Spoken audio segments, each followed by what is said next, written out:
کہ سند کی مجھے تحقیق نہیں ہے کہ ایک دفعہ نظر کا جھکانا 40 سال کی عبادت سے بہتر ہے. یہ حدیث کی سند کی مجھے تحقیق نہیں، لیکن اس کا جو مفہوم ہے وہ بہرحال ثابت ہے شریعت کے دوسرے اصولوں کی روشنی میں. اس لیے کہ قربانی پہ اللہ جو نوازتے ہیں وہ بغیر قربانی دیے ایسا نہیں نوازتے.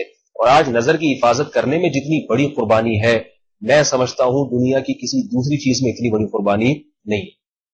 بڑا مشکل کام ہوتا ہے مرد کے لیے اپنی نگاہوں کو جھکا دینا اس موقع پر، اور یہ سوچ کے جھکا لیا کریں کہ اللہ داؤد علیہ السلام سے کہہ رہا ہے قلیل من عبادی الشکور، اے داؤد دیکھ میرے تھوڑے سے بندے ہیں جو شکر گزار ہوں گے، تھوڑے سے ہی ہوں گے. تو آپ بتاؤ نظر اٹھانے والے زیادہ ہیں یا جھکانے والے؟ اٹھانے والے زیادہ.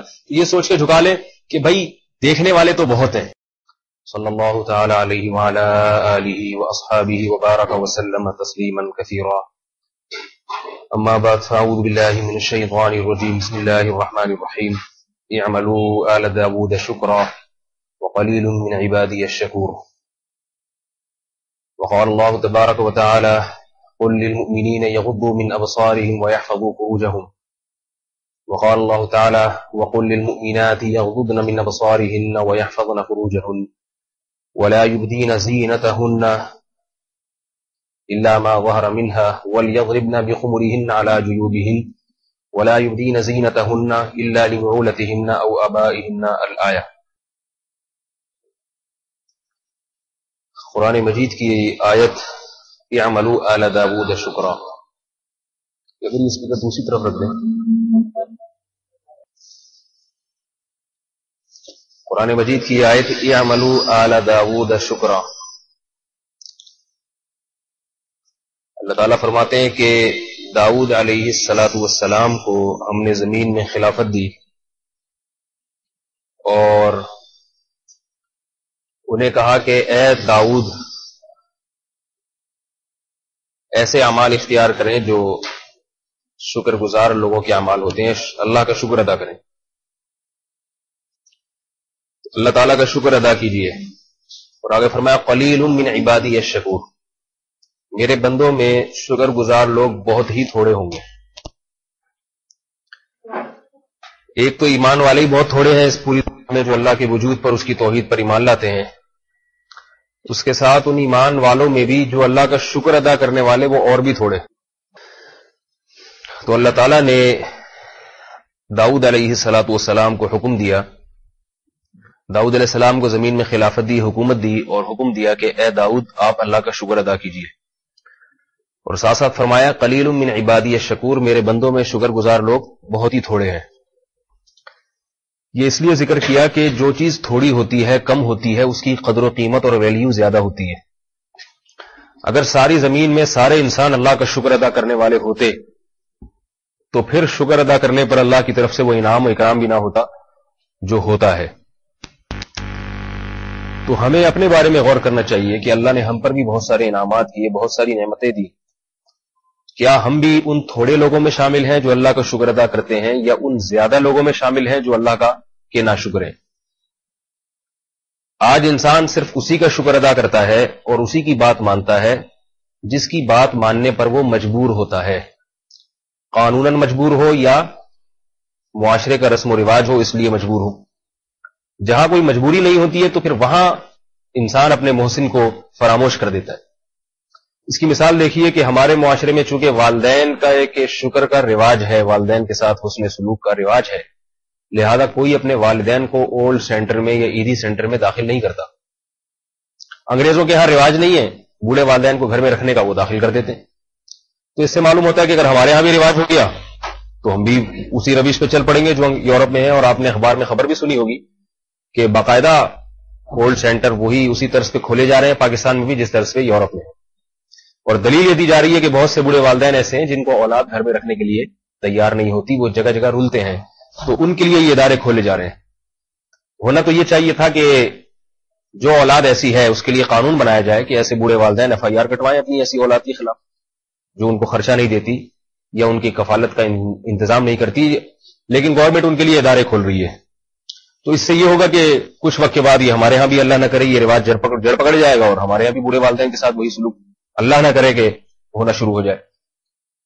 بہرحال میں یہ عرض کرنا چاہ رہا تھا کہ جس چیز کا ہمارے معاشرے میں رواج ہو اور ہم عرف کی وجہ سے اس پر عمل کرنے میں مجبور ہوں، وہ کام تو ہم کرتے ہیں، یا جس چیز کے پیچھے قانون کی طاقت ہو وہ کام تو کیا جاتا ہے۔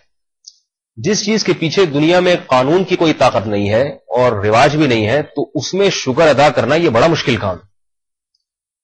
دیکھیے جتنے احسانات اللہ کے ہیں اپنی مخلوق پر، اتنے دنیا میں کسی کے کسی پر احسانات نہیں، کوئی تصور نہیں کر سکتا۔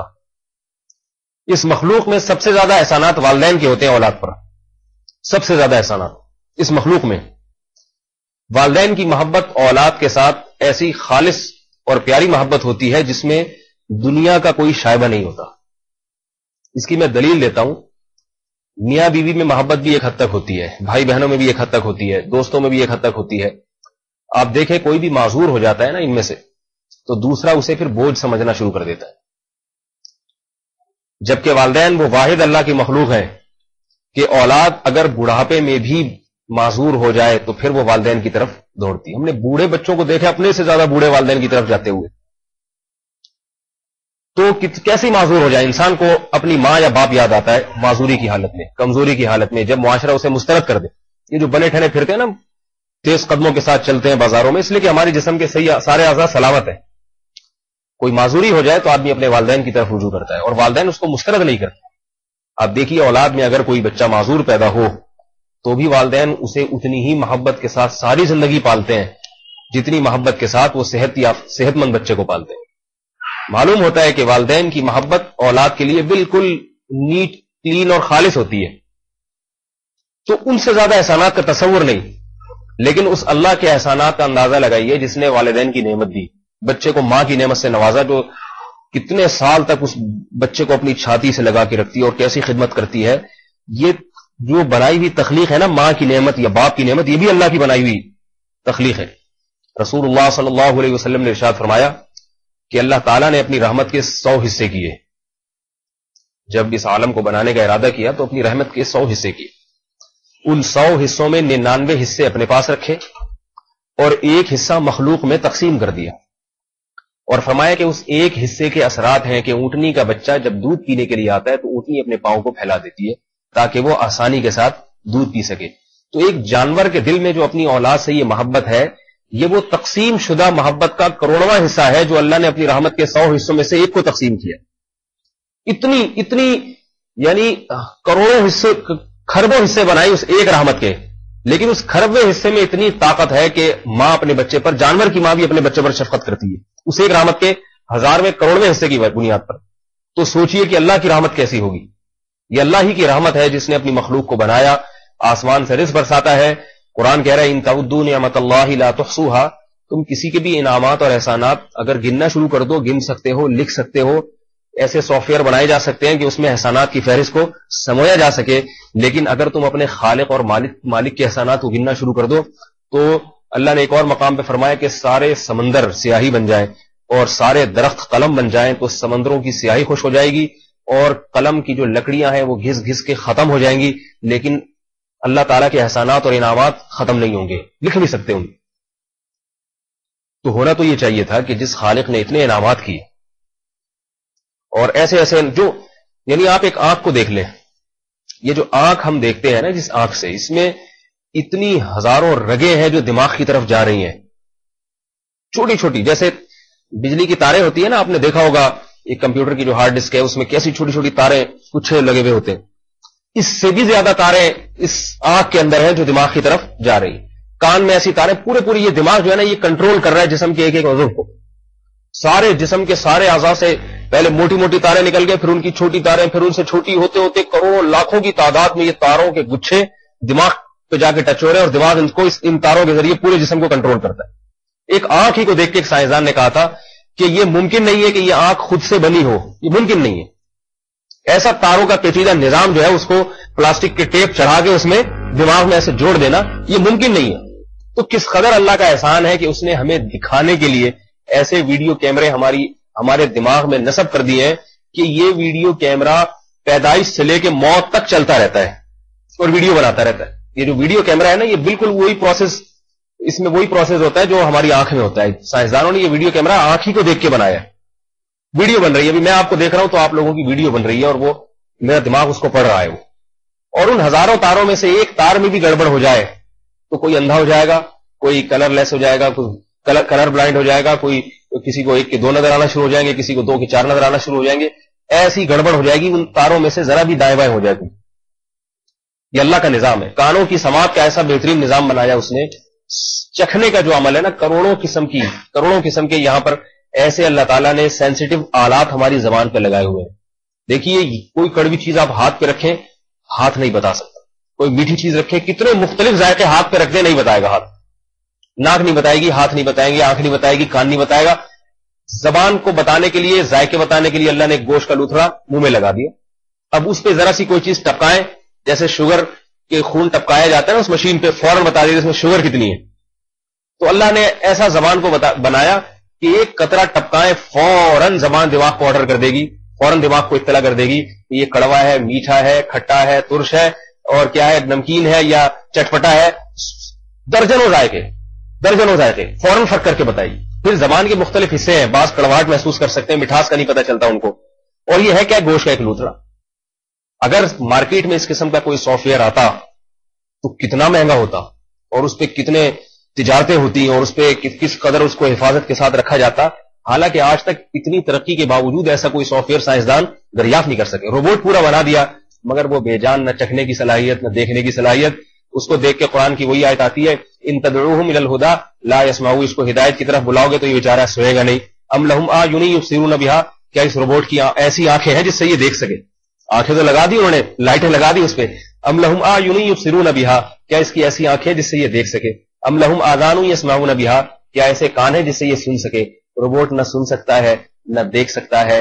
اس کے ذریعے انسان ہی دیکھے گا, اس کے ذریعے انسان ہی سنے گا, خود نہیں وہ بیچارہ دیکھے گا. اگر وہ خود دیکھتا, سنتا اور سمجھتا ہوتا تو اسے ہنسی کی بات پہ ہنسی آتی اور رونے کی بات پہ رونا. کتنا ذہین ہے نا روبوٹ, پورا کمپیوٹر اس کے اندر فٹ ہوتا ہے. اتنا ذہین کہ آپ جو ہے نا, اب تو حسابات بھی سنا اس میں ہو رہے ہیں, بڑے سے بڑے مشکل مسئلہ ریاضی کا اس میں ڈالیں, وہ بٹن جو ہے نا وہ سارے نمبر آ جائیں گے, بتا دے گا یہ اس کا 325 کو 448 سے ضرب دیا جائے, بٹن دبائیں گے فوراً جواب دے گا وہ. لیکن بے حس بیچارہ ایسا کہ اسے ہنسی کی بات پہ ہنسی نہیں آتی, رونے کی بات پہ رونا نہیں آتا, حیات نہیں ہے اس میں, نہ دیکھتا ہے نہ سنتا ہے. تو اللہ نے ہمیں ایسے آلات دیے جس کی وجہ سے ہم خود دیکھ بھی رہے ہیں, ہم خود سن بھی رہے ہیں, ہم خود بول بھی رہے ہیں, ہم خود ہر بات کو سمجھ بھی رہے ہیں. اتنی بڑی بڑی نعمتیں اس اللہ نے ہمیں دی ہیں. تو اللہ تعالیٰ داؤد علیہ السلام کو بھی کہہ رہے ہیں, اور داؤد علیہ السلام کا یہ واقعہ بتا کے ہم سب کو بتا رہے ہیں کہ تم ان نعمتوں کا شکر ادا کرو. آج ہم جن نعمتوں میں ہیں, اگر ان میں سے کوئی نعمت ہم سے چھن جائے, اللہ نہ کرے, تو پھر ہمیں احساس ہوگا کہ یہ نعمت کتنی بڑی نعمت جب چھنتی ہے تو پھر پتہ چلتا ہے کہ اس کی وہ کتنی بڑی نعمت تھی. تو اللہ کا شکر ادا کیسے کیا جائے؟ شکر ادا تو کرنا ضروری ہے یا نہیں, یہ تو سمجھ میں آتی ہے بات. اب بات ساری یہ ہے کہ شکر کیسے ادا کیا. دیکھیں, یہ ساری دنیا کے سارے کافر بھی یہ بات مانتے ہیں کہ جو گاڈ ہے نا, جو خالق ہے, ہندو جسے بھگوان کہتے ہیں, عیسائی اسے گاڈ کہتے ہیں, ہم کہتے ہیں کہ اللہ ہے. تو جو خالق کائنات ہے اس کا ہمیں شکر ادا کرنا چاہیے. اس پہ ساری دنیا کے سارے انسانوں کا اتفاق, ساری دنیا کے سارے انسانوں کا, اس میں کوئی اختلاف نہیں.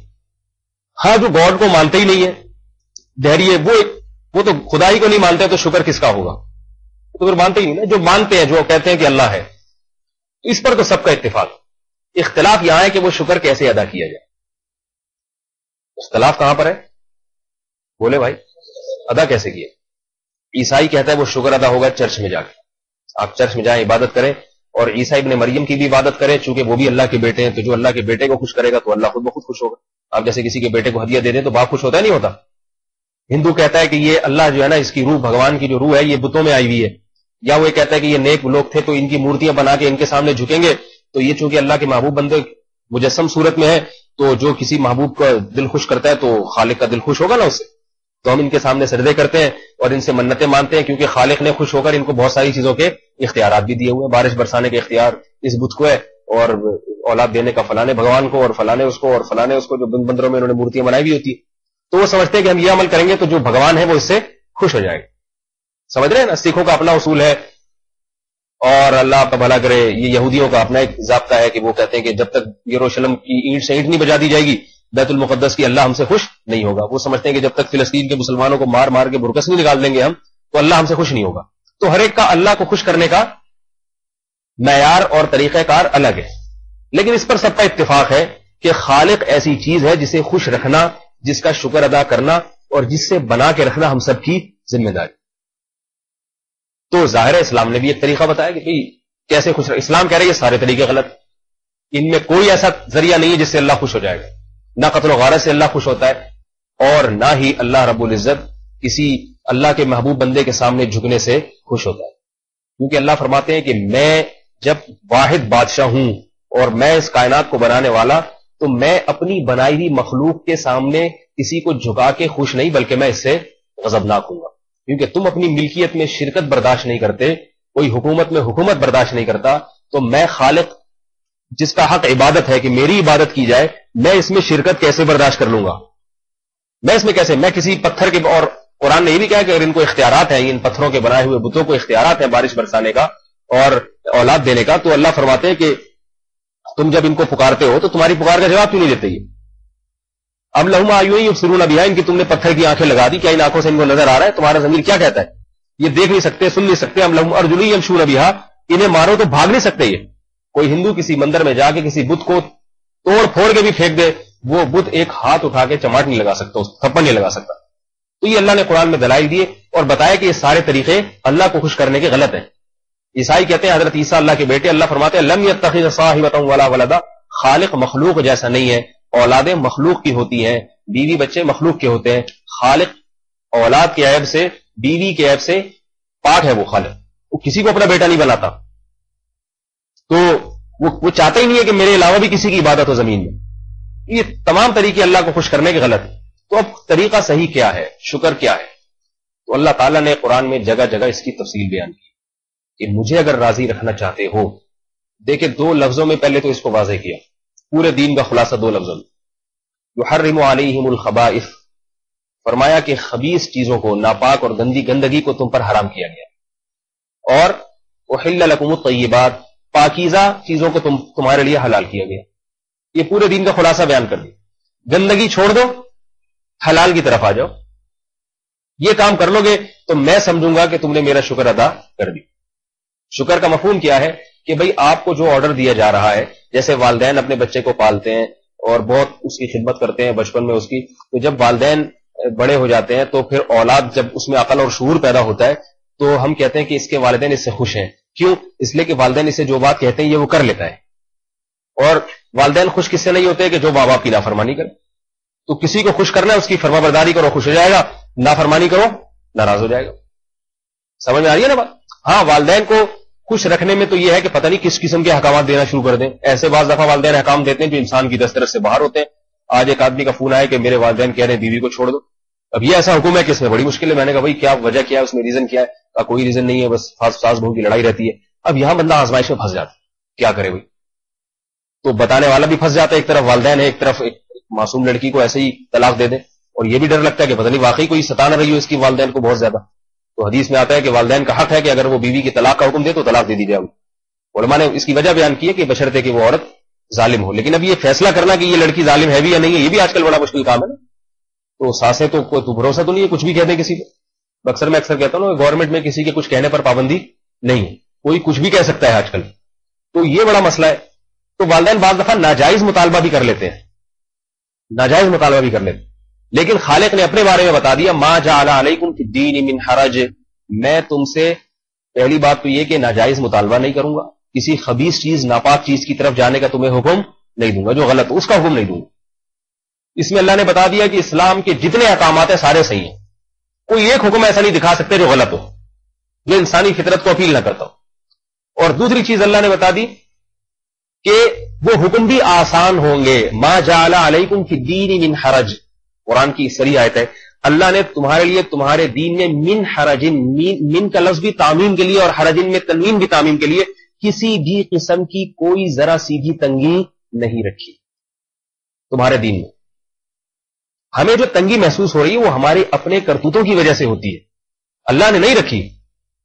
ہمیں جو فجر کی نماز میں تنگی محسوس ہوتی ہے وہ اس لیے کہ ہمیں نماز کی اہمیت نہیں، اللہ کے حکم کی اہمیت نہیں ہے، ورنہ یہی اگر جاب کے لیے صبح کوئی بلائے آپ کو، کتنے لوگ اسٹیل مل جاب کرتے ہیں، 5 بجے گھر سے نکل جاتے ہیں، تنگی جب ہوتی جب حکم یہ ہوتا کہ رات کو سو 4 بجے اور اٹھو 5 بجے، 1 گھنٹے سے زیادہ سونے کی اجازت نہیں ہے، پھر تنگی ہوتی نا۔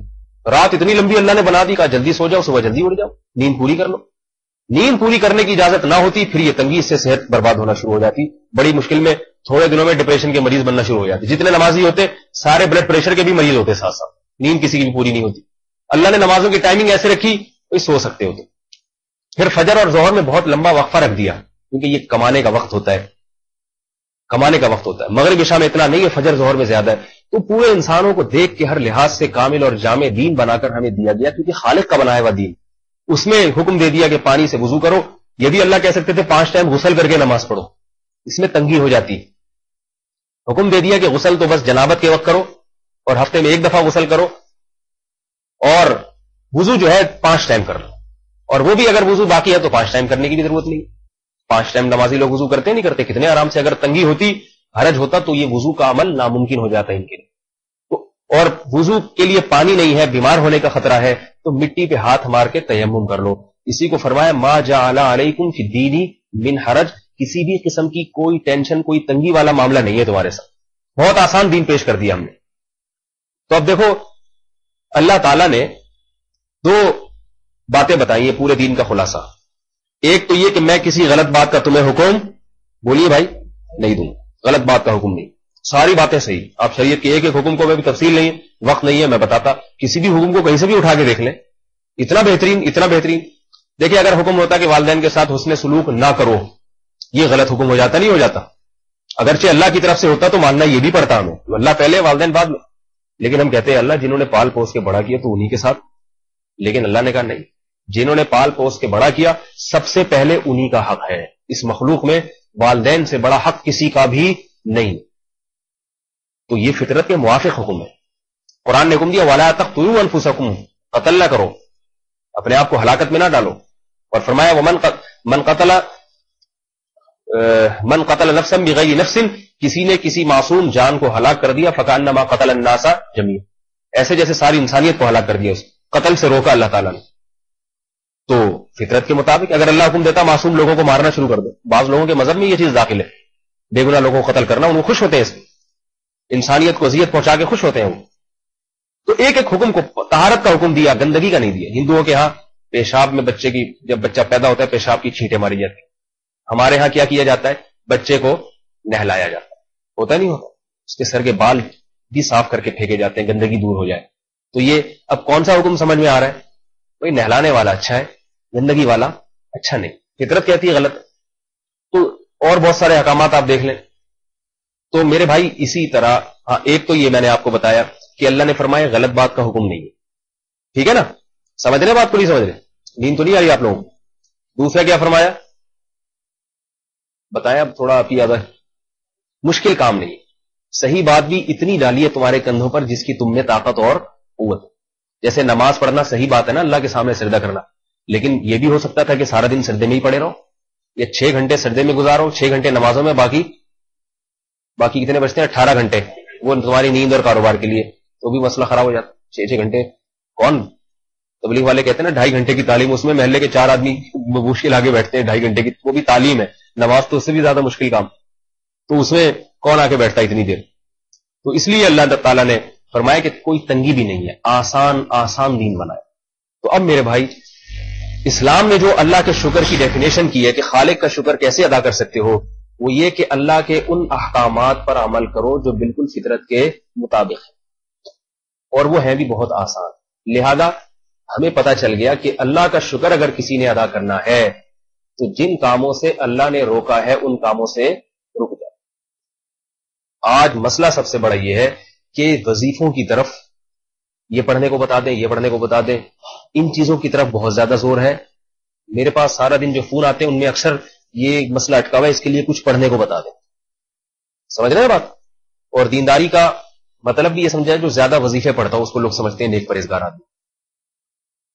اللہ کا شکر ایسے ادا ہوگا جن باتوں سے روک دیا رک جاؤ، اور میں اللہ بتا رہے ہیں کہ میں ناپاک باتوں سے روک رہا ہوں تم، تو انہیں یہ تو ساری تمہید تھی، جو اصل موضوع تھا وہ تو میرا دوسرا ہے، لیکن وہ کہتے ہیں نا تمنا مختصر سی ہے مگر تمہید طولانی۔ بعض دفعہ بات مختصر ہوتی ہے مگر اس کو بتانے کے لیے تمہیدیں بہت لمبی باندھنا پڑتی، تو انہی میں سے میرے بھائی اللہ نے جو ہمیں بہت سارے احکام دیے نا، ان میں سے ایک حکم مردوں اور عورتوں کے لیے مشترک ہے.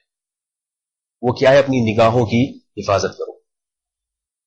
دیکھو اب مجھے بتاؤ، یہ حکم بھی شریعت کا صحیح بالکل فطرت کے مطابق ہے یا نہیں؟ اگر حکم دیا جاتا دیکھو جس کو چاہو، جو چاہو دیکھو، کوئی پابندی نہیں، تو پھر یہ نکاح کیوں ہوتا ہے؟ یہ شادی کیوں ہوتی؟ وہ بیوی گھر میں کیوں لے کر آئے؟ وہ کہتی نا کہ جب ساری دنیا کی ساری عورتیں تم نے دیکھنی تھی ٹیلی ویژن پہ بھی ادھر ہوئی، مجھ سے ایگریمنٹ کس بات کا ہوا ہے؟ یہ ایسا سوال ہے جو پوری دنیا انسانیت پر ایک بدنما داغ ہے. کسی کے پاس اس کا جواب نہیں ہے، کیونکہ دنیا کی ہر قوم میں اس کی اجازت قانون بھی دی جاتی ہے کہ ایک آدمی نکاح بھی کرے اور دوسری جگہوں پر منہ بھی کالا کرتا رہے.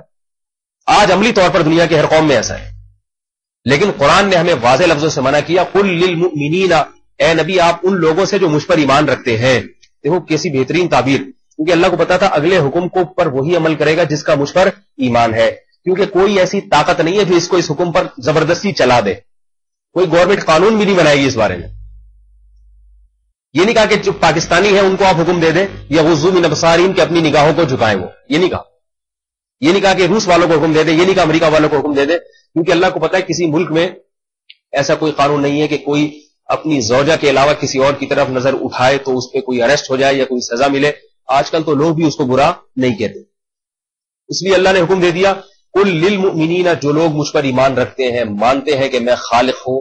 آنکھیں جس آنکھوں سے دیکھتے ہو وہ نعمت میں نے دی ہے، اور اس کائنات کو بنانے والا چلانے والا میں ہوں. تو ان نیک لوگوں سے، ان ایمان والوں سے کہہ دیں یغضوا من ابصارہم کہ اپنی نگاہوں کو بولو بھائی جھکائیں. یوں بھی نہیں کہا حفاظت کریں نگاہوں کی. حفاظت کا لفظ نہیں، صاف تصریح کر دی جھکا دیں، کیونکہ حفاظت کس سے ہوگی؟ جھکانے سے ہوگی. تو اس حکم پر کتنے لوگ عمل کر رہے ہیں؟ اور آگے فرمایا وقل للمؤمنات، مومن عورتوں سے بھی کہہ دیجئے یغضضن من ابصارہن، وہ بھی اپنی نگاہوں کو بولو بھائی. آج خواتین اداکاراؤں کو دیکھ رہی ہیں، تعریفیں کرتی ہیں، یہ ایسا ہیرو ہے، یہ ایسا ہیرو ہے، مجھے تو وہ والا اچھا لگتا ہے، نہیں مجھے تو وہ فلاں بہت اچھا لگتا ہے. مجھے یہ عورتوں کے تبصرے سمجھ میں آ رہی ہے. اور مرد تو صبح شام کرتے ہی کام. مردوں کو تو ایسا لگتا ہے اللہ نے بنایا ہی لڑکوں کو ان کاموں کے لیے. سارا دن یہی تبصرے، سارا دن یہی بات. تو یہ ایسا آدمی اللہ کے شکر گزاروں کی فہرست میں داخل نہیں ہو سکتا. کر لو جتنی بدماشی کرنی ہے کر لو. اللہ فرماتے ہیں تمتعوا، مزے اڑاؤ، مزے اڑاؤ. الفاظ دیکھیں، یہ امر کا صیغہ ہے. امر کا مطلب کسی کو آرڈر کرنا. تمتعوا، مزے کرو. الفاظ دیکھیں کیسے دھمکی والے، بھیانک. تمتعوا فإن مصيركم إلى النار، تم نے لوٹ کے آنا جہنم کی آگ ہی کی طرف، اس لیے مزے اڑاؤ. اس میں اللہ نے اس اشکال کا جواب بھی دے دیا کہ جب یہ گناہ کا عمل ہے، برا عمل ہے، تو سزا ملتی کیوں نہیں؟ آنکھوں کی بینائی کیوں نہیں ختم ہو جاتی؟ آپ حکومت کے کسی قانون کو توڑیں، فوراً پولیس والا بھاگے گا نا آپ کے پیچھے. سگنل توڑ کے بھاگے، کوئی پولیس والا نہیں بھی ہو تو آدمی دائیں بائیں 3-4 دفعہ دیکھتا ہے کوئی آ تو نہیں رہا. ایسے وقت میں توڑے گا جب کوئی کھڑا ہوا نہ ہو وہاں پہ. اور اگر کوئی پولیس والا ہے تو بھی توڑ کے بھاگے گا تو 10 دفعہ پیچھے مڑ کے دیکھے گا، ڈر لگ رہا ہوتا ہے. حالانکہ سگنل توڑنا ایک معمولی سا قانون شکنی ہے، اور نظر کی حفاظت نہ کرنا یہ بہت بڑا جرم ہے. قرآن نے واضح لفظوں میں خالق کا قانون ہے، لیکن دن رات اس حکم کو توڑا جاتا ہے اور ڈرا نہیں جاتا. اس کبھی دیکھا بد نظری کرنے کے بعد انسان ڈر رہا ہو، کانپ رہا ہو کہ کوئی اللہ کا عذاب نہ آ جائے؟ کسی کو دیکھا آپ نے؟ کسی کو دیکھا انٹرنیٹ پہ یا ٹیلی ویژن پہ بےہودہ چیزیں دیکھنے کے بعد ڈر رہا ہو، کانپ رہا ہو کہ کوئی ایسا نہ ہو اللہ کا عذاب مجھ پہ نازل ہو جائے؟ کیوں نہیں ڈر رہا، کیوں نہیں کانپ رہا؟ اس لیے کہ ہوتا نہیں عذاب، نازل نہیں ہوتا، کچھ بھی نہیں ہوتا. تو اس کی وجہ اللہ بیان کر رہے ہیں کہ چونکہ کچھ بھی نہیں ہو رہا، یہ کچھ بھی نہیں اس لیے نہیں ہو رہا، یہ کچھ بھی نہیں جو ہے نا یہ اس لیے ہو رہا ہے کیونکہ جب ہوگا تو پھر بہت کچھ ہوگا. بعض دفعہ سزا بہت بڑی ہوتی ہے اس لیے مہلت زیادہ دی جاتی ہے، اور بعض دفعہ سزا بہت کم ہوتی ہے اس لیے فوراً پکڑ لیا جاتا ہے. سگنل توڑ کے بھاگیں گے نا 200 روپے 100 روپے جرمانہ ہوگا، اس لیے گورنمنٹ فوراً پکڑتی ہے اس کو. بھائی یہ 200 روپے دے بھائی، چل بھائی. اگر پولیس ہی کو دینا ہے تو 50 روپے میں کام ہو جاتا ہے. صحیح ہے نا، وہ پھر بہت ہی جلدی چھوٹ جائیں گے. اور اگر حکومت کے اس میں جمع کرانا ہے تو زیادہ 5 دن 10 دن جرمانہ اس میں ادا کرنے میں جو ٹائم لگے گا، اس وقت تک کاغذات آپ کے جمع رہیں گے، واپس ملنے کی کوئی گارنٹی نہیں ہے. ٹھیک ہے نا. تو اللہ کا عذاب چونکہ بڑا سخت ہے، اس لیے اللہ نے کیا فرمایا؟ تمتعوا، مزے کرو. کیونکہ پھر اللہ ایسے نافرمان کو مزوں میں ڈالتے ہیں تاکہ پھر اللہ کو بھی اس پہ رحم نہ آئے، کیونکہ اللہ کی طبیعت میں رحمت کا غلبہ بہت ہے. اللہ چاہتے ہیں کچھ کر کے آئے پھر میں اس کو سزا دوں. ایسے میں چھوٹی موٹی 2-4 خطاؤں پہ سزا دوں گا تو یہ میری رحمت کے خلاف ہے. اللہ کو نہیں، دل نہیں چاہتا، اللہ کا مزاج نہیں ہے، یہ اللہ کی یہ صفت نہیں ہے. اس لیے اللہ نے فرمایا کہ جو بدماشیاں کر رہے ہو تمتعوا، خوب دل بھر کے کر لو، دل بھر کے کر لو. فوراً عذاب آنا کبھی کبھار آتا ہے، فوری عذاب، لیکن ہم دیں گے نہیں فوری عذاب، چونکہ ہم نے اس کے لیے ایک دن متعین کر کے رکھا ہوا ہے. لا تحسبن اللہ غافلا عما يعمل الظالمون، فرمایا ظالم لوگ جو کچھ کر رہے ہیں نبی آپ یہ نہ سمجھیں کہ اللہ ان سے غافل ہے. انما یؤخرهم لیوم تشخص فیہ القلوب والابصار، اللہ نے ان کو ایسے دن کے لیے مہلت دی ہے جس میں آنکھیں اور دل پھٹے کے پھٹے رہ جائیں گے، آنکھیں اٹھی کی اٹھی رہ جائیں گی خوف کے مارے. تو میرے بھائی اللہ نے مرد کو بھی حکم دیا اور عورت کو بھی حکم دیا اپنی نگاہوں کی حفاظت کریں. ہاں بعض صورتیں مستثنا ہیں، اور علماء نے لکھا ہے کہ مرد کے لیے نگاہوں کی حفاظت کرنا زیادہ ضروری ہے بنسبت عورت کے، کیونکہ عورت کسی مرد کو دیکھے تو اتنا فتنے کا اندیشہ اس میں نہیں ہوتا. مرد کے لیے عورت کو دیکھنے میں فتنے کا اندیشہ بولو بھائی زیادہ، اس میں زیادہ ہے. اس لیے مرد کے لیے عورت کو دیکھنا زیادہ برا ہے بنسبت عورت کا کسی مرد کو دیکھنا. ہاں جو ضرورت کی مواقع ہیں وہ اس سے مستثنا ہے. میں اس لیے کہتا ہوں بعض حضرات بدنظری کے خلاف ایسا بیان کرتے ہیں کہ پھر انسان یہ سمجھتا ہے کہ میں گھر سے نکل سکتا ہی نہیں ہوں، شرع میرے لیے جائز نہیں ہے. بعض لوگ ایسے ہوتے ہیں کہ وہ مثال کے لیڈیز کپڑا بیچ رہا ہے وہ بیچارہ، تو اب وہ اس کے لیے کہ وہ 24 گھنٹے اپنا سر جھکا کے رکھے، وہ تو گردن کا جو مہرے کی ہڈی ہے نا دوسرے نمبر پہ جو ہے وہ تھوڑے دنوں میں درد کرنا شروع کر دیتا. تو اس لیے یہاں پھر میں جب بھی اس موضوع پر بیان کرتا ہوں تو میں وضاحت کرتا ہوں کہ ایسی صورت میں گنجائش دی ہے شریعت میں. ٹھیک ہے بار کیونکہ عورتیں آ رہی ہیں وہ خرید و فروخت کے لیے، اب بعض دفعہ نیچے دیکھتا ہے نا بالکل نظر ہی نہ اٹھائے اس کی طرف، تو ایسا بھی ہوتا ہے کہ وہ فراڈ بھی ہو سکتا ہے، اس کے ساتھ کوئی گڑبڑ بھی ہو سکتی ہے. دوسری بات سارا دن نظر کو اس طرح سے وہ گردن کو جھکا کے رکھنا عملی طور پر ممکن بھی نہیں. تو اس میں پھر علماء یہ بتاتے ہیں کہ بھئی جس حد تک ممکن وہ عمل کرے، اور اگر کسی کو دیکھنا پڑ جائے تو پھر دل کو صاف رکھے. سمجھ رہے کہ نہیں سمجھ رہے بات؟ ما جعل علیکم فی الدین من حرج، اللہ نے سخت تنگی نہیں رکھی ہے، تو پھر دل کو صاف رکھے. اسی طرح آج کل بہت سے انسٹیٹیوٹ ایسے ہیں جہاں عورتیں پڑھاتی ہیں، خواتین پڑھاتی ہیں، تو وہاں بھی ایسا ہے کہ تعلیمی ادارے تو ہر ایک کے لیے، اس میں پابندی نہیں ہے، کوئی بھی مرد بھی جا سکتا ہے عورت بھی جا سکتی ہے. تو مرد جب ایسے ادارے میں جائے گا اور پڑھانے والی خاتون ہو ٹیچر، تو اس کو بھی بار بار، کیونکہ 1-1.5 گھنٹے کی 15-20 منٹ کی بھی اگر کلاس ہو تو روزانہ ایسا نہیں ہو سکتا کہ وہ منہ نیچے کر کے لیکچر سنے. سمجھ رہے نہیں سمجھ رہے بات؟ تو ایسی صورت میں اس کو ٹیچر کو دیکھنے کی گنجائش ہے، بشرطے کہ دیکھے ٹیچر کی نیت سے کہ بھائی میں چونکہ اس سے پڑھ رہا ہوں، بات میری سمجھ میں نہیں آئے گی اور اس کو بھی یہ اس کو سمجھانے میں بھی مشکل ہوگی. سمجھانا مشکل ایسے ہوتی ہے اگر آپ لوگ سارے منہ نیچے کر کے میرا بیان سننا شروع کر دینا تو حقیقت یہ کہ پھر آدمی بول بھی نہیں سکتا. صحیح ہے نا؟ تو بعض دفعہ ایسے ہوتا ہے، تو اس میں پھر اگر آپ کو کسی کو فتنے کا اندیشہ نہیں ہے، یہ ڈر نہیں ہے کہ میں دیکھوں گا تو مجھے دل میں کوئی برے فحش خیالات آئیں گے، دل اگر یقین ہے صاف ستھرا رہے گا تو ایسی صورت میں دیکھنے کی گنجائش ہے. لیکن دل میں ذرا بھی کوئی فحش یا برے خیالات کا تصور ہے پھر کسی بھی صورت میں دیکھنے کی گنجائش نہیں ہے. ایسی تعلیم پہ شریعت لات مارنے کا حکم دیتی ہے جس سے انسان کا دل گندا ہونا شروع ہو جائے، کیونکہ ہماری شریعت میں تربیت پہلے ہے، تعلیم بعد میں. ہم میں اور انگریزوں میں یہی فرق ہے، وہ تعلیم کو تربیت پہ مقدم رکھتے ہیں اور ہماری شریعت کہتی ہے تربیت پہلے تعلیم بعد میں. چونکہ تعلیم کا مقصد ہی تربیت ہے، تعلیم کا بنیادی مقصد انسان کو انسان بنانا ہے. تو وہ ایسی تعلیم جس سے انسان ہی نہ رہے، وہ حیوانوں کی فہرست میں داخل ہونا شروع ہو جائے، ایسی تعلیم کی شریعت میں اجازت نہیں ہے. تو عورت سے وہی پڑھ سکتا ہے، لڑکی سے خاتون سے وہی پڑھ سکتا ہے جس کو اپنے بارے میں 100% اطمینان ہو کہ میں کسی فتنے میں مبتلا نہیں ہوں گا. یہ بھی مجبوری کی حالت میں بتا رہا ہوں، ورنہ ایسی ادارے میں جانے کی ضرورت کیا ہے؟ بہت سارے ادارے ہیں جہاں مرد پڑھاتے ہیں. یہی حکم خاتون عورت کے لیے کہ عورت کو بھی کسی مرد کو دیکھنے کی کوئی ضرورت پڑ جائے یا اس کو 100% اگر یقین ہے مجھے فتنہ نہیں ہوگا تو ایسی صورت میں عورت کے لیے گنجائش ہے. لیکن آج کل جو اداکار ہیں، فنکار ہیں، ان کو تو دیکھا ہی اس نیت سے جاتا ہے کہ یہ کیسا لگ رہا ہے. صحیح ہے نا؟ ان کو تو دیکھا ہی اس نیت سے جاتا ہے، یہ تو کہاں اس کی اجازت ہوگی. پھر فساد اور فتنے کا اتنا دور ہے کہ ایسی صورت میں یہ کہنا کہ دل میں برے خیالات نہیں آئیں گے، یہ بڑا مشکل بات. تو بھائی میں جلدی جلدی بات کو سمیٹتا ہوں، وقت بھی. دوسرے میں جب کھانا کھا لیتا ہوں نا تو پھر مجھ سے بولا نہیں جاتا. میں بھی کھانا کھا کے آیا اور وہ میرے دماغ پہ جو ہے نا وہ ایسا، وہ کھانے کے بعد تو انسان وہ نیند آنا شروع ہوتی ہے نا. وہ ڈاکٹر، میں ایک دفعہ گیا ڈاکٹر، میں نے کہا مجھے پتہ نہیں کیا، میں جیسے کھانا کھاتا ہوں تو ایک دم بس میں ادھورا ہو جاتا ہوں، نیند سے دماغ میرا خراب ہونا شروع ہو جاتا ہے. تو ڈاکٹر صاحب نے، پھر ڈاکٹر تو اپنے اسٹائل میں ہر بات کرتا ہے، تو ڈاکٹر نے کہا بیسیکلی ہوتا ایسے ہے کہ جب آدمی، اب سیریسلی بول رہا ہوں، پیٹ بھر گیا تو ظاہر نیند تو آتی ہے انسان تو جب دماغ کو سکون ملتا ہے انسان جب کھاتا ہے، تو ڈاکٹر نے کہا بیسیکلی ہوتا ایسے ہے کہ جب آپ کھاتے ہیں تو آپ کا شوگر لیول بڑھ جاتا ہے، پھر شوگر لیول جب بڑھ جاتا ہے تو اس سے کچھ غنودگی وغیرہ وغیرہ. تو بہرحال جو بھی ہو، کھانے کے بعد بولنا بڑا مشکل کام ہوتا ہے انسان کے لیے. تو میں چونکہ بیان کا وقت رکھ لیا گیا تھا، اور ابھی تجربے کے بعد یہ ثابت ہوا ہے کہ یہ وقت مناسب نہیں ہے. ایک تو ہو گیا نا وقت مناسب، کم از کم آپ لوگ کے لیے ہو نہ ہو، میرے لیے مناسب نہیں ہے، کیونکہ میں نے پیٹ بھرا ہوا ہے اور بولتے ہوئے مجھے جتنا جو دماغ پہ زور لگانا پڑ رہا ہے نا وہ میں ہی جانتا ہوں. تو نیند بھی آ رہی ہے صحیح، تو اس لیے میں جلدی جلدی بات کو ختم کرنے کی کوشش کروں گا، سمیٹوں گا جلدی جلدی. تو نظر کی جو ہے نا حفاظت، یہ میں اس لیے اس کو موضوع کو میں نے آج کے لیے منتخب کیا کہ یہ واسطہ ہر آدمی اور ہر عورت کو دن میں سینکڑوں دفعہ اس سے واسطہ پڑتا ہے، سینکڑوں دفعہ.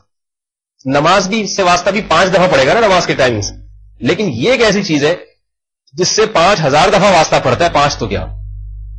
لہذا یہ ایک ایسی چیز ہے کہ یہاں انسان کا پتہ چل جائے گا فوراً، تھرمامیٹر ہے جس سے فوراً پتہ چل جائے گا کہ یہ اللہ کا شکر گزار ہے یا ناشکر. اس کی آنکھیں اللہ کا شکر ادا کر رہی ہیں، یہ اللہ کی ناشکری کر رہی ہیں. تھرمامیٹر سے فوراً پتہ چل جاتا ہے نا، آپ زبان کے نیچے رکھیں، فوراً تھرمامیٹر بتائے گا بخار ہے یا نہیں، یہ بھی بتائے گا. اگر ہے تو کتنے ڈگری فارن ہائٹ ہے یہ بھی بتائے گا. تو آپ کو اگر دن میں 50 مرتبہ کسی عورت پہ نظر ڈالنے کا موقع ملتا ہے، 50 مرتبہ، اگر آپ 25 مرتبہ، اگر آپ 1 مرتبہ بھی نظر نہیں اٹھاتے تو اس کا مطلب ہے آپ کو گناہوں کا بخار بالکل بھی نہیں، آپ کو ناشکری کا بخار بالکل بھی نہیں. اور اگر 25 دفعہ ڈالتے ہیں نظر اور 25 دفعہ جھکا لیتے ہیں تو یوں کہا جائے گا ابھی آپ نافرمانوں کی فہرست سے باہر نکلے نہیں، لیکن اتنے نافرمان بھی نہیں ہیں جتنے دوسرے ہیں. اور اگر 25 دفعہ 50 دفعہ موقع ملتا ہے، 50 کی 50 دفعہ نگاہ ڈالتے ہیں، پھر اس کی علامت ہے آپ میں اللہ کے شکر کا ذرہ برابر بھی جذبہ باقی نہیں بچا. تو یہ اپنے آپ کو جانچنے کا بہترین موقع ہے. اب میں جلدی جلدی طریقہ بتاتا ہوں کہ نظر کی حفاظت ہوتی کیسے. بہت سے مرد بھی کہتے ہیں اور خواتین بھی کہتی ہیں کہ یہ بڑا مشکل کام ہے، بہت مشکل کام ہے. جلدی جلدی مختصر لفظوں میں بتا دیتا ہوں میں کہ دیکھو، جب بھی موقع ملے نا نظر کسی پہ ڈالنے کا، تو علماء کہتے ہیں کہ اس وقت یہ سوچ لے انسان، اس وقت یہ چیز سوچ لے کہ بس اس مرتبہ صبر کر لو. سمجھ رہے کیا سوچے؟ اس مرتبہ جھکا دو. خواتین کو فلموں کا شوق ہوتا ہے، ڈراموں کا شوق ہوتا ہے، اس میں بہت بدنظری ہوتی ہے. خواتین کے لیے بدنظری یہ بھی ہے کہ ایسی لڑکیوں کو، ایسی عورتوں کو ٹیلی ویژن کی اسکرین پہ دیکھنا برہنہ جسم مارے، پھر ان سے عورت میں بھی حیا آہستہ آہستہ ختم ہوتی ہے. جب اداکاراؤں کو دیکھیں گی کہ بھئی وہ ایسے برہنہ لباس کے ساتھ ناچ سکتی ہیں، گا سکتی ہیں، اور ایسے مردوں کی آنکھوں میں آنکھیں ڈال کے بات کر سکتی ہیں، تو ہم کیوں برقعوں میں سمٹ کے بیٹھے ہوئے؟ یہ ذہن سازی ہوتی ہے، لازمی ہوتی ہے. اس لیے یہ بہت ایک گناہ ہے، اور یہ گناہ ایسا ہے کہ جو انسان کی فطرت کو بدلتا ہے، اس لیے اس کو ہلکا گناہ نہ سمجھیں. تو بس یہ سوچ لیا کریں جب دل بہت چاہ رہا ہو نا کہ آج ناغہ کر دیں گے، کل سے دیکھنا شروع کریں، بس اس دفعہ نہیں کرنا. یہ نہیں یاری بات سمجھ.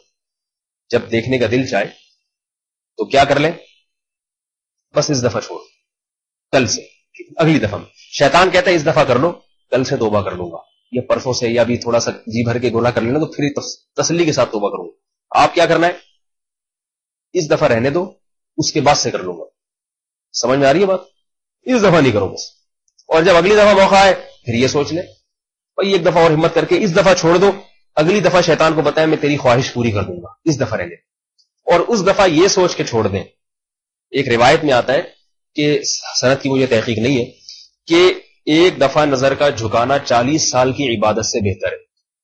یہ حدیث کی سند کی مجھے تحقیق نہیں، لیکن اس کا جو مفہوم ہے وہ بہرحال ثابت ہے شریعت کے دوسرے اصولوں کی روشنی میں. اس لیے کہ قربانی پہ اللہ جو نوازتے ہیں وہ بغیر قربانی دیے ایسا نہیں نوازتے.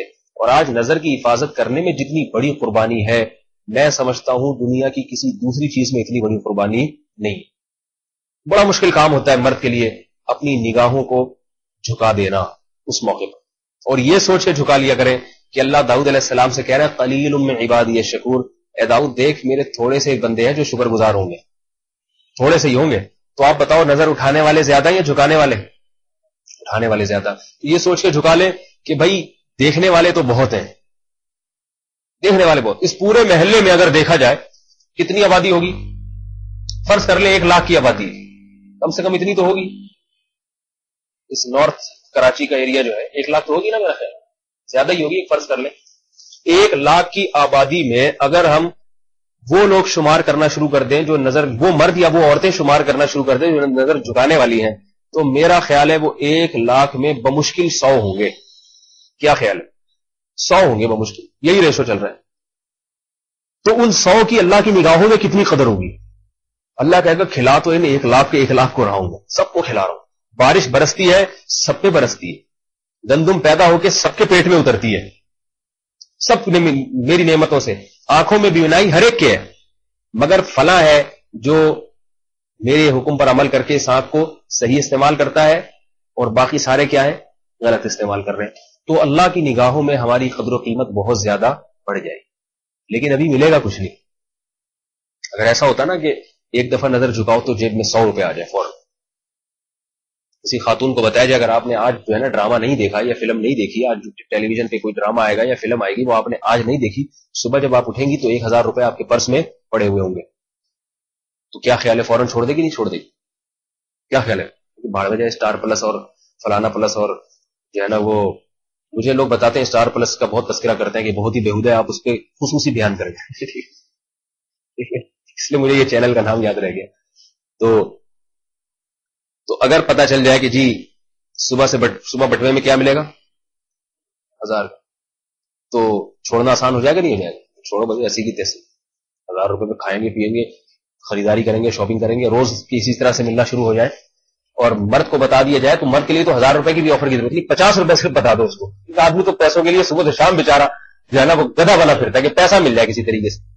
اس کو بتا دینا بھائی تو یہ جو بڑی حسین جمیل خوبصورت سی لڑکی آ رہی ہے اور تیرے لیے بڑا مشکل ہے، تو کہتا ہے میں نظر نہیں جھکا سکتا، تو ایسا کر تو جھکا لے، میں 50 روپے تجھے دوں گا. تو میرا خیال ہے اسی کو کاروبار بنا لے گا، ایسی جگہوں پہ جا کے بیٹھے گا جہاں بہت زیادہ موقع ملے گا اور پھر وہاں بار بار نظر جھکانے کے پیسے لے گا کہ بھئی یہ جو تاریخ روڈ پہ بیٹھا ہوں میں یہاں تو 100 روپے کی ہونے چاہیے. تو ایسا کرے گا یہ. پھر یہ سارے بہانے جو ہے نا کہ بڑا مشکل ہے اور میں کیسے کر سکتا ہوں اس دور میں، یہ تو مشکل کام ہے، یہ ساری باتیں سارے ڈھگوسلے جو ہے نا ختم ہو جائیں گے اس. تو یہ سوچ لیا جائے کہ بھئی ابھی اللہ 50 روپے بھی نہیں دے رہا. اس کی وجہ یہ ہے کہ بعد میں بہت زیادہ دینا چاہتا ہے، بہت زیادہ دینا چاہتا ہے. وہ دینا کیا چاہتا ہے؟ اللہ نے قرآن میں جنت کی حوروں کا کیسا نقشہ کھینچا، کیسا نقشہ کھینچا. ابھی خواتین بھی بیان سن رہی ہیں، میں زیادہ حوروں کا نقشہ نہیں کھینچتا کیونکہ خواتین کو یہ اعتراض ہوتا ہے کہ مردوں کو تو اللہ اتنی حسین و جمیل حوریں دے دیں گے تو ہمیں وہی پرانے والے ہی ملنے ہیں، ٹھیک ہے نا، وہی پرانے والے شوہر جو تھے وہی آڑے ترچے سے ٹیڑے میڑے سے وہی. تو پھر ہمیں وہ اکثر خواتین یہ سوال پوچھتی ہیں، تو اس کا جواب تو میں دیتا رہتا ہوں کہ کیوں ایسا اللہ نے مردوں کے لیے حوریں کیوں رکھی اور عورتوں کے لیے کیوں نہیں رکھا؟ کوئی حور جو ہے نا وہ اس کی وجہ کیا ہے وہ تو ایک الگ موضوع ہے. لیکن جنت میں دوسری نعمتیں کیا کم ہوں گی خواتین کے لیے؟ دوسری نعمتیں کیا کم ہوں گی؟ کیا تو ہوتا ہے نا بہت ساری نعمتیں نہ مل رہی ہوتی تو پھر ہم کہتے چلو ایک ہی نعمت ملے گی، یہ بھی نہیں مل رہی. جنت میں اتنی نعمتیں، شراب کی نہریں اور دودھ کی نہریں اور بہترین پانی کی نہریں، اور اللہ تعالیٰ فرماتے ہیں مدھام متان، ایسے گھنے باغات قطوفھا دانیہ، ان کی ٹہنیاں پھلوں کے بوجھ سے زمین پہ جھکی ہوئی ہوں گی. یہ مردوں کے لیے بھی عورتوں کے لیے بھی. من عمل صالحا من ذکر او انثى، اللہ فرماتے ہیں تم میں کوئی بھی نیک عمل کرے گا خواہ وہ مرد ہو یا عورت، تو ہم ان میں سے کسی کے عمل کو بھی ضائع نہیں کریں گے. اللہ کوئی نعمت بدل عورت کو اس کے بدلے میں اضافی نعمت دیں گے جنت میں. وہ نعمتیں کیا ہوگی اس کی ہمیں تفصیل معلوم نہیں، لیکن اللہ نے قرآن میں بتا دیا کوئی مرد ہو یا عورت کوئی بھی نیک عمل کرے گا تو میں اس کے عمل کو ضائع نہیں کروں گا. اور یہ بھی بتا دیا کہ کم سے کم میری نظر میں جو عمل کا بدلہ ہے وہ ایک کے بدلے میں 10 ہے. کم سے کم بدلہ ہی ہے، ایک کے بدلے میں 10، ایک نیکی کے بدلے میں 10 نیکی. میں ایک واقعہ سنا کے اپنی بات ختم کرتا ہوں. یہ 1 اور 10 کی مناسبت سے یہ اللہ تعالیٰ بعض دفعہ اہل اللہ کو دنیا میں دکھا بھی دیتے. دیکھو تھوڑا عمل پہ میں تمہیں 10 گنا بڑھا کے دے رہا ہوں. ہمارے ایک استاذ ہیں جو میرے پیر و مرشد بھی ہیں، وہ فرماتے ہیں کہ میرا معمول ہے کہ میں رات کو جب سو کے اٹھتا ہوں تو صحیح بخاری اپنے پاس رکھی ہوتی ہے، جیسی میری آنکھ کھلتی ہے تو میں حدیث کی کتاب کھولتا ہوں اور میں نے عزم کیا جو حدیث سامنے آئے گی اس پر فوراً عمل کروں گا، ایک دفعہ تو کم از کم کروں گا. تو کہتے ہیں ایک دن میں نے کتاب کھولی تو بخاری کی حدیث تھی، من احب ان ينسأ له في اثره فليصل رحمه او كما قال صلی اللہ علیہ وسلم. جو شخص یہ چاہتا ہے کہ اس کی عمر میں برکت ہو اسے چاہیے کہ وہ رشتہ داری کو جوڑے، رشتہ داروں سے اچھا سلوک کرے. کہتے ہیں مجھے خیال ہے کہ رشتہ داروں سے اچھا سلوک کوئی ایسا اضافی سلوک اب مجھے کرنا پڑے گا، میں نے اپنے اوپر لازم کیا یہ کہ حدیث پر ایک دفعہ تو کم از کم عمل کروں گا. تو یعنی ویسے تو اچھا ہی سلوک کرتے ہیں وہ، لیکن یہ کہ کوئی اضافی اس حدیث کی وجہ سے کوئی اضافی عمل کروں گا. یار میں سوچ میں پڑ گیا میں کیا کروں، کون سا ایسا کام کروں جو ایک جسے آج کل کی زبان میں کہتے ہیں یونیک قسم کا ہو. ٹھیک ہے نا. تو کہتے ہیں میرے پاس 25,000 روپے پڑے ہوئے تھے جو میں نے کسی اپنی ضرورت کے لیے رکھے ہوئے تھے. وہی ضرورت میرے بڑے بھائی کو بھی تھی. جتنی ضرورت مجھے تھی اتنی بڑے بھائی کو بھی ان کے پاس نہیں تھی. تو میں نے کہا میں اپنی ضرورت کو ان کی ضرورت پہ قربان کر دیتا ہوں. تھے کل 25,000 روپے ہی، اس سے زیادہ نہیں تھے، کیونکہ کوئی جائیدادیں نہیں ہے. صحیح ہے، کوئی جائیدادیں نہیں، بس یہی تھے پیسے. تو یہ اس آدمی کے لیے یہ قربانی بڑی مشکل ہوتی ہے جس کی کل جائیداد 25,000 روپے ہی ہو. تو فرماتے ہیں میں نے وہ 25,000 اپنے بڑے بھائی کو دے دی. ان کو بتایا نہیں کہ میرے پاس کل یہی رقم ہے، بس ان کو چپکے سے دے دی، بھائی یہ میں آپ کو ہدیہ دینا چاہتا ہوں. اللہ کی خاطر قربانی دے دی. اور صلہ رحمی تو سب سے پہلے اپنے بھائی بہن داخل ہے. کہہ رہے اگلے دن ایک میرا شاگرد جس کے بارے میں مشہور تھا کہ اس کی جیب سے کبھی آج تک کسی کے لیے ہدیہ نہیں نکلا، مالدار شاگرد تھا. ہوتا ہے نا بعض مالدار شاگرد اپنے استاذوں کو ہدایہ بھی دیتے ہیں. تو لیکن کہہ رہے اس کے بارے میں مشہور یہ تھا کہ یہ مالدار تو ہے مگر آج تک اس کی جیب سے کبھی کسی کے لیے ہدیہ نکلتا ہوا دیکھا نہیں گیا. کہہ رہے وہ آیا اور اس نے مجھے 2.5 لاکھ روپے کی رقم ہدیہ دی. کتنی بتاؤ بھائی؟ 2.5 لاکھ. اور بڑے اصرار کے ساتھ، بڑے وہ یوں کہہ سکتے ہیں کیا ہے، بڑی لجاجت کے ساتھ اور بہت اس کے ساتھ کہ آپ ضرور قبول کریں اس کو. کہتے میں نے قبول کر لی اس کی وہ 2.5 لاکھ. میں نے کہا کہ کل میں نے بڑے بھائی کو دیا، آج اللہ نے 2.5 لاکھ کا ایسے آدمی سے انتظام کروایا. قرآن میں آتے نا وَيَرْزُقْهُ مِنْ حَيْثُ لَا يَحْتَسِبْ، جو تقوی اختیار کرتا ہے اللہ اس کو ایسی جگہ سے روزی دیتے ہیں جہاں سے اس کا گمان بھی نہیں ہوتا. ایسی جگہ سے ملتی ہے روزی. سمجھ رہا ہوتا ہے کہ جو ذرائع ہوتے ہیں وہاں سے آدمی مایوس ہوتا ہے، اللہ ایسی جگہ سے دیتے جہاں سے امید نہیں تھی. کہتے ہیں اس نے جب مجھے دیا تو میں نے گنے تو میں نے سوچا کہ یہ کل میں نے ہدیہ دیا اور آج مجھے اللہ نے پہنچا، تو یہ ریشو کیا ہے؟ تو 25,000 اور 2.5 لاکھ میں کیا ریشو ہے؟ 10 گنا زیادہ. 25,000 کو 10 سے ضرب دے تو 2.5 لاکھ. تو یہ اہل اللہ کے ساتھ ایسے واقعات ہوتے ہیں. ہم اور آپ کے ساتھ اس لیے نہیں ہوتے کہ اگر ہمیں اللہ یہ چیزیں دکھانا شروع کر دے نا تو پھر یہ غیب پر ایمان نہیں رہے گا. کیونکہ اہل اللہ کا ویسے ہی اللہ پہ اتنا مضبوط ایمان ہوتا ہے کہ ان کو نہ بھی ملتے ہیں نا 2.5 لاکھ، ان کو پتا تھا اللہ نے 10 گنا تو دینا ہی دینا ہے. اور دنیا میں ہی اللہ تعالیٰ آخرت میں تو دیں گے، دنیا میں بھی صدقے کا اجر تو صدقے کی وجہ سے مال میں برکت تو دنیا میں بھی ہوتی ہے. تو جن کو پہلے سے یقین ہے اللہ ان کو مزید اطمینان دلانے کے لیے، جیسے ابراہیم علیہ السلام کے سامنے اللہ نے مردوں کو زندہ کر دیا، انہوں نے پرندوں کو کاٹ پیٹ کے گوشت کے ٹکڑے مختلف پہاڑوں پہ رکھے ابراہیم علیہ السلام نے. اللہ نے کہا ان کو آواز دو، آپ نے آواز دی، وہ سارے جڑ کے واپس آ گئے. ٹھیک ہے نا. تو یہ بتانے کے لیے کہ دیکھو میں قیامت کے دن مردوں کو زندہ کروں گا، یہ ابراہیم علیہ السلام کو بتایا کیونکہ ان کو ویسے ہی یقین تھا. تو ان کے یقین کو مزید اطمینان میں تبدیل کرنے کی. ہر ایک کے ساتھ ایسا نہیں ہوتا کہ اللہ اس کو جو ہے نا یہ محمد شاہ کے قبرستان سے مردے اٹھا کے یا سخی حسن کے قبرستان سے مردے اٹھا کے دکھا دیں. اور ویسے بھی اچھا ہمارے حق میں یہی ہے کہ نہ دکھائیں. ایک مردہ بھی اگر سخی حسن سے دریافت ہو گیا اٹھ گیا تو پھر ہم سب مردے ہو جائیں گے اسے دیکھ کے. ہم میں اتنا تحمل نہیں ہے. صحیح ہے. تو ایک کے بدلے میں 10 گنا اللہ نے دے دیے. لیکن وہ واقعی الحمدللہ اللہ والے ہیں. تو وہ کہتے ہیں کہ میں نے یہ سوچا کہ اللہ نے یہ مجھے جو 2.5 لاکھ دیے ہیں نا، یہ صدقے اور خیرات کی اور اپنے بھائی کے ساتھ حسن سلوک کی وجہ سے دیے. تو اس سے معلوم ہوتا ہے کہ اللہ کو میرا یہ عمل بہت پسند آیا. تو اتنے پسندیدہ عمل کو پھر اسی کام میں استعمال کرنا چاہیے. نہیں یاری بات سمجھ؟ اتنے پسندیدہ عمل کو جب اللہ بتا رہے کہ میں اتنا خوش ہوں، اللہ ہمیں تو پتہ نہیں تھا تو اتنا خوش ہوتا ہے. کہتے ہیں میں نے پھر وہ 2.5 لاکھ اپنے بھائی بہنوں میں بانٹ دیے ساتھ. یہ اس کے لیے تھوڑا سا ایسا جگر چاہیے جو ہمارے اندر، یہ آرڈر پہ بنوانے سے بھی ایسا جگر نہیں بن سکتا. پھر باقی بھی سارے پرزے اسی حساب سے ہونے چاہیے، صرف جگر بھی کافی نہیں ہے. ٹھیک ہے. تو دیکھو اللہ نے دکھا دیا. تو بعض دفعہ اللہ دنیا میں دکھا دیتے ہیں، ہر ایک کو نہیں دکھاتے. لیکن ہماری یہ خوش نصیبی ہے کہ ہمیں ایسے لوگ دیکھنا نصیب ہو جاتے ہیں جن کے ساتھ ایسے حالات گزر رہے ہیں. ان کی خبریں ہمیں مل جاتی ہیں، اس سے ہمارا ایمان اور تازہ ہو جاتا ہے. تو میرے بھائی جب اللہ 25,000 کے صدقہ کرنے پر اتنا نواز سکتا ہے تو ایک دفعہ نظر جھکانے پر اللہ کتنا نوازے. اور میں کہتا ہوں 25,000 صدقہ کرنا آسان ہے. آج کے زمانے میں نوجوان کے لیے نظر جھکانا مشکل کام. تو اس میں خواہشات قربان ہوتی ہیں، وہ زیادہ مشکل کام. اس پہ اللہ اور زیادہ نوازے. اللہ تعالی ہم سب کو سمجھنے کی عمل کی توفیق عطا فرمائے. سوالات وغیرہ کریں.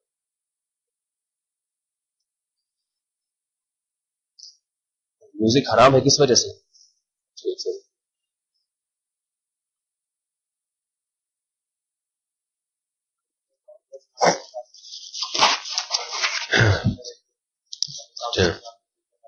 تو یہ سوال کر رہے ہیں کہ میوزک کے بارے میں بہت سے لوگ کہتے ہیں کہ میوزک اسلام میں جائز ہے. اور بتا رہے ہیں کہ کوئی فلم ہے خدا کے لیے، نام دیکھو کیسا رکھا ہوا ہے، اس میں بتایا کہ کیا بتایا داؤد علیہ السلام، اچھا تو موسیقی سے یہ ساز باز سے وہ، اس بارے میں تو 2 اور 2 4 کی طرح بالکل یہ بات واضح ہے کہ اسلام میں موسیقی جائز نہیں ہے. اس کے بہت سارے دلائل ہیں. پہلی دلیل قرآن مجید کی آیت ہے وَمِنَ النَّاسِ مَن يَشْتَرِي لَهْوَ الْحَدِيثِ لِيُضِلَّ عَن سَبِيلِ اللَّهِ، لوگوں میں سے بہت سے ایسے ہیں جو لہو الحدیث، لہو العیب کی بات خریدتے ہیں تاکہ لوگوں کو اللہ سے غافل کر دیں.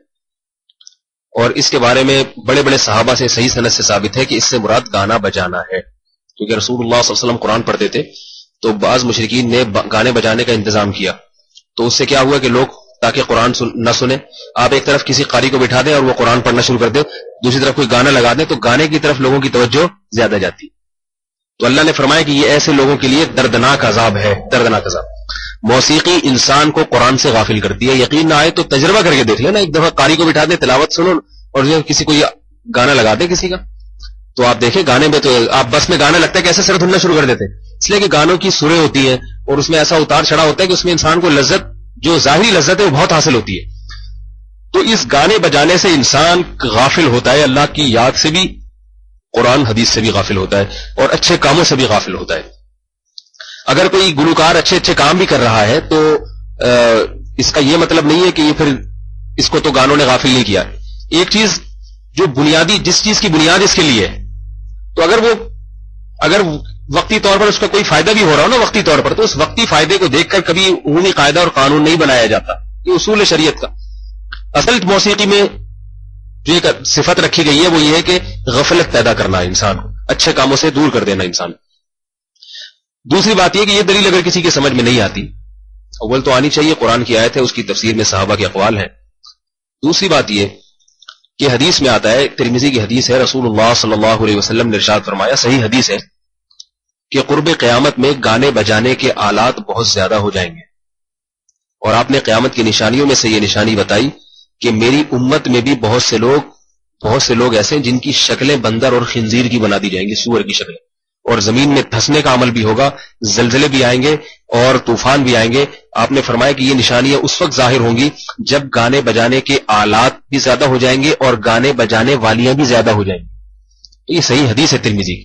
معازف کے الفاظ ہیں، معازف گانے بجانے کے آلات کو کہتے ہیں. ظاہر ہے آلہ خود تو نہیں گاتا نا، وہ تو موسیقی کو یہاں معازف سے تعبیر کیا گیا جو موسیقی کے آلات ہیں. تیسری بات یہ، وعلیکم السلام، تیسری بات یہ کہ اگر موسیقی کی اسلام میں گنجائش ہوتی تو موسیقی کی دھن ایک ایسی چیز ہے جس کی طرف ہر ایک کی توجہ جاتی ہے، ہر ایک کی توجہ. یہ ایک انسان کو وقتی طور پر ریلیکس کرنے کا ایک سستا اور بہترین آلہ ہے. وقتی طور پر انسان اس سے ریلیکس ہو جاتا ہے. جیسے شراب پی کے وقتی طور پر فٹ فاٹ ہو جائے گا، نہیں ہو جائے گا، وہ الگ بات ہے، اس کے پھر نتائج آہستہ آہستہ بھیانک نکلتے ہیں.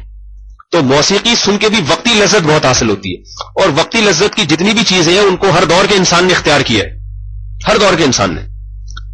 یہی وجہ کہ آپ دیکھیں گے کہ ہر قوم میں موسیقی کا رواج رہا ہے. تو اب سوال یہ پیدا ہوتا ہے کہ صحابہ کرام میں سے کسی ایک صحابی سے بھی ثابت نہیں ہے کہ انہوں نے کوئی ایک بانسری بجائی ہو موسیقی کے لیے. تو اگر اسلام میں اس کی اجازت ہوتی تو یہ تو ایسی مرغوب چیز ہے کہ 1,24,000 سے زیادہ صحابہ، ان میں کوئی تو موسیقی کا استعمال کرتا ہے ریلیکس ہونے کے لیے. شراب پیتے تھے وہ لوگ، جب اسلام نے منع کیا چھوڑ دی. اور اسلام اور پہلے گانے بجانے والیاں بھی ہوتی تھی. غزوہ بدر میں کیا ہوا ہے؟ غزوہ بدر میں جب ابو جہل آیا ہے لشکر کو لے کے تو باقاعدہ موسیقی کے آلات بھی لایا اور ناچنے والیاں بھی اپنے ساتھ لایا. سب ناچے گائے اور جو ان کا ایک فنکشن تھا انہوں نے کیا لڑائی سے پہلے تاکہ قوم میں جوش پیدا ہو. صحابہ کرام میں سے کسی نے یہ کام نہیں کیا. تو جس چیز کا داعیہ موجود ہو پھر بھی وہ کام نہ کیا جائے تو یہ اس کی علامت ہوتی ہے کہ اس کام پر پابندی لگی ہوئی ہے. سمجھ رہے بات کو؟ اس کی مثال ایسے ہے جیسے دیکھو کھانے کا شوق تو ہر ایک کو ہے یا نہیں ہے؟ لہذا ہم صبح بھی کھاتے ہیں، دوپہر بھی کھاتے ہیں، رات بھی کھاتے ہیں، جب بھوک لگے گی کھائیں گے. لیکن رمضان میں کیا ہوتا ہے، کوئی غیر مسلم آئے دیکھے کہ یار یہ نہ صبح کا ناشتہ کر رہے ہیں، نہ دوپہر کا کھانا کھا رہے ہیں، نہ شام کی چائے پی رہے ہیں، کچھ پیش کرو ان کے سامنے تو بھی نہیں کھاتے. تو وہ کیا کہے گا؟ لگتا ہے کہ ان پر کوئی پابندی لگی ہوئی. اب کوئی اسے نہ بھی بتائے نا کہ پابندی ہے، پھر بھی وہ کہے گا بھائی پیٹ تو ان کے ساتھ بھی ہے، شوق تو ان کو بھی ہے، ضرورت تو ان کو بھی ہے، پھر بھی یہ نہیں کھا رہے، سارے کے سارے نہیں کھا رہے. تو لگتا ہے اگرچہ میں نے سنا نہیں گئی لیکن یقیناً پابندی ان پر لگی ہوئی ہوگی، تبھی ضرورت کے باوجود نہیں کھا رہی.